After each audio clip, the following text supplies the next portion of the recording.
Welcome to Exhibition. And hello, Rachel Carroll. Hello, Richard. Great to see you there. And the exhibition that we're talking about today is My Studio, My Home at Rochfort Gallery in Sydney. And this is a slightly unusual situation in terms of this interview because the works are the works of your late father, Patrick Carroll. And you are speaking on his behalf to share some of the aspects of this survey exhibition with us today. So thank you very much for that. Let's start in the most general of terms and find out something about your father's broad approach to painting, because it was so much part of his life, but also your family's life. Definitely life and art were constantly intertwined in our house and our family. Every holiday, especially when we were younger, was dedicated to his painting trips. I mean, we enjoyed them as well, but it was everywhere we went was a new subject and a new possibility for a subject. The Hawkesbury being a key location, as well as the Blue Mountains, Megalong Valley, and further west. We often went to visit his family in Bathurst. Yeah, and Sofala, of course, and Hill End. I learned about that at a young age and how important that was to the artistic community. What do you think he was drawn to in the natural, the wild environment? Well, being born in Bathurst, I think he was naturally a boy from the bush, and it was very hard for that to be removed from his soul. But he was always on the search for that next, dramatic landscape, whether it was, a stormy sky or a beautiful ragged rock face. He was very much attracted to escarpments along the Blue Mountains, and yes, he was a romantic at heart, but yeah, keen to find that drama, that tricky subject that needed conquering. I know he described himself as a contemporary realist. Where that realistic detail that he achieved in his painting was in many ways implied through the application of abstract marks and working of the surface. But what did you make of his approach to painting in terms of the methodologies that he used?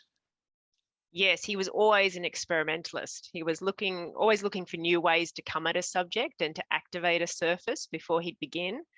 And he was very much about layers and texture, especially more so as he matured as an artist. Affectionately, during the 80s, he was called Mr. Cling for his love of using cling wrap to spread paint across a surface before he started. Then something like this, I brought this along as well, kitchen tools. These would make amazing marks on the surface, especially if rocks were involved. But yeah, I found it exciting. He never stopped experimenting and trying to find a new mark and a new way of starting a work. It was invigorating. And as he always said, every painting is an abstraction. It's just how far you take it into realism. And I always found that, an artist myself, I found that exciting. It made possibilities expand on the surface of the canvas as you began. Well, the work behind you is an example of his constant desire to experiment, right up to the very last parts of his life. Tell us about that work behind you. Yes, this is called supernova, and it was a new technique he was experimenting with, 12 to 18 months before he passed, and he was pouring acrylic onto the surface and then mixing other mediums in with it. But he was keen to get back to abstraction at some level in his work, and this was the beginning of that new series. And yeah, this was a finalist in the Gosford Art Prize, so they appreciated his new experiments as well, I think. As we look at this survey exhibition at Rochfort Gallery, we can see over the years there have been a considerable variety of styles that your father utilised. Would you be aware of particular influences or particular artists whom he admired? Yes, definitely. I mean, even all through our childhood, we were surrounded by the books of inspiration that he kept on his shelf in the studio. Fred Williams, Arthur Boyd, Reese, Brett Whiteley, all of these were definitely at his fingertips whenever he was in the mood to sit down and reflect. And the exhibition title is My Studio, My Home, but that is also the title of one of the works in the exhibition. How much for your father was home life, literally the home environment, integrated into the painting process? Oh, very much so. I mean, early on in his career, the studio was in the house. And then as we hit high school, he bought the house next door and turned that into his studio. So he was always there. You know, I never felt like it was a father who disappeared and we didn't see it for months on end. We'd come home from school and go into the studio. He was there. We'd start painting before we did homework. And you know, he tried to normalize his profession as much as possible. So he was surrounded by books, his music, sculpture. He loved Elvis, so I think there was a bit of a token there to Elvis. And yes, it was a complete you know, focus on everything that was a part of his life. It came into that painting. One of the largest works in the exhibition is an extraordinary Angophora, one particular tree. Did he develop relationships with very particular locations or trees? Well, yes, I mean, again, the Angophora has never been seen before. It's one of the last paintings he was working on for a very long time there, over 12 months. And as we saw, yes, a very large painting, 2.5 meters. But again, Angophoras were a new subject for him. And before he passed, he said he was very keen to do an entire exhibition on the one tree. He'd fallen in love with them. He'd found a new forest up the Central Coast where they were you know, in vast numbers, and this was one of many. So sadly, we've only got the one. He seemed to enjoy different and sometimes unusual perspectives on particular environments, whether they were human-based environments or because I know at one stage, I think in the 1980s, he actually went for a trip over Sydney, floated over Sydney in an airship, and did quite a number of works from that. But also we have a very large aerial perspective of the Flinders Ranges. What do you think drew him to that aerial perspective of different landscapes? Yeah, again, I think it was seeking that variety and to have no constraints. You know, it was taking him away from that conventional view of the landscape, and so he really liked that idea of finding the next challenge. And I guess too, it wasn't something that was happening a lot in, you know, other circles. But yeah, every time we went somewhere, if there was an opportunity to get in a helicopter or a small plane, he relished that opportunity to see the bird's eye view of the land.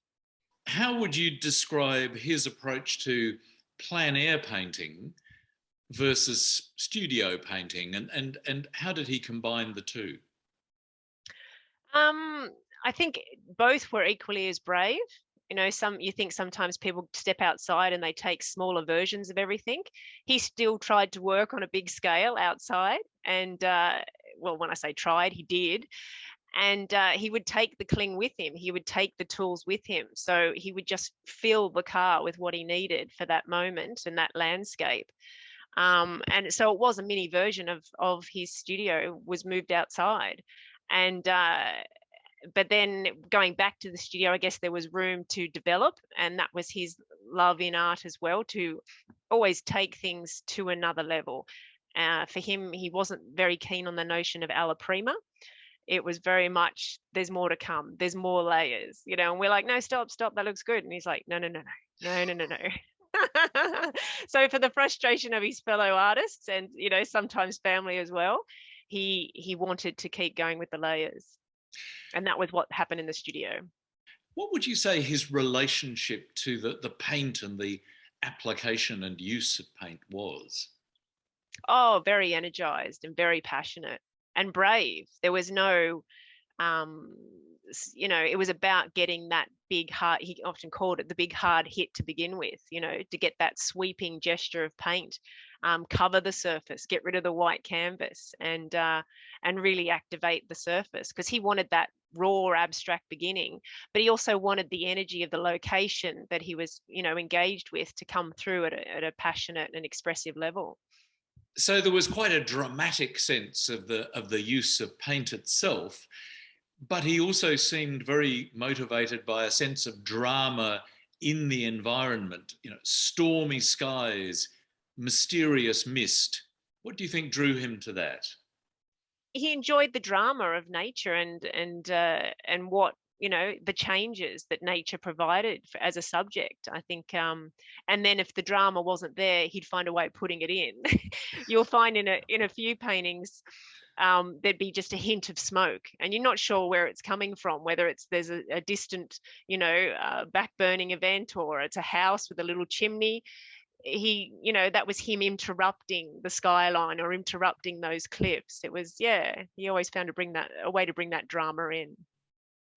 The work, My Studio, My Home, has actually been described as almost the ultimate self-portrait by him of his environment. Yet in this exhibition, there is a very late self-portrait, which he did, an actual self-portrait. How do you relate to that image? Again, I think I see the dramatic viewpoint. It's that, looking up at someone. He's obviously in a reclining position. He often spent, the end of the day lying on a lounge, and sometimes taking the odd selfie or manipulating subjects on his phone. He became very interested in technology. So for me, this portrait is about those moments of manipulating photos to get another subject and to find new colors and new shapes. And for me, that's what that portrait, is about. It's, you can see how he's deliberately broken it down into shapes. And in some ways, it's still quite raw and possibly incomplete. But it's got his drama in there. I mean, for me, my sister says it's amazing. For me, there's a little bit of darkness in it. But I think it's moody and it's reflective. It's definitely makes you feel like he's there watching you. Well, in so many ways, this whole exhibition is as though he is there, because it is such a survey of work over such a long period of time. How important is this survey of his work for your family? Oh, very important, I think, because under the circumstances, we struggled to get a lot of the work back from his studio. It was very hard to access, and we wanted to take that time to celebrate his life and what he had achieved. I think, and so many of the pieces, because they've never been seen, I think for us as a family, it was important to have them on a gallery wall and for let people to see what he was just about to launch and what he was thinking of doing next. But I mean, at the end of the day, it's just a wonderful big celebration of his life and how much he achieved, and how he was a full-time painter. There's not too many of them these days, in the nicest possible way. Everyone's got a part-time job somewhere else. But he lived the dream. It was his mission to become that full-time artist, and in 1974 he quit a full-time job to do that, and he spent his entire life doing it. So we're pretty impressed with that as a career choice, and the success he made along the way. Well, it is a great celebration of his life. So, Rachel Carroll, thank you very much for sharing his exhibition with us. Oh, thank you for letting me have the time to do so. Thank you, Richard.